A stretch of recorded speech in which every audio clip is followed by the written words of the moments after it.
Hey guys, welcome to my channel. Today I'm going to show you how I clean my old man running shoes.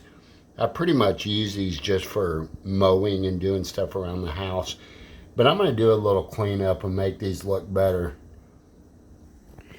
First things first, I'm going to spray them with Super Clean degreaser and see if we can get some of these stains off of these shoes. Because, I mean, they look pretty ratty.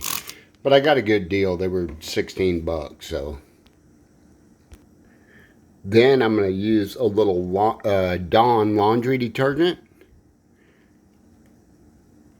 And I will brush them lightly just to cover the Dawn over the surface.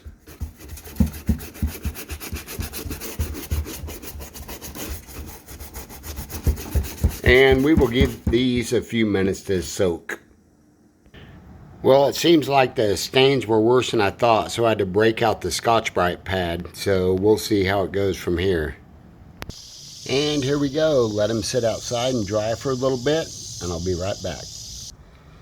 Okay, and there you have it, guys. Shoe has been outside drying for a few minutes, and it's a pretty big difference. I don't know if I would wear it in public still, but anyway, that's one way to clean shoes. So I will see you in the next video. Thanks for watching. Bye.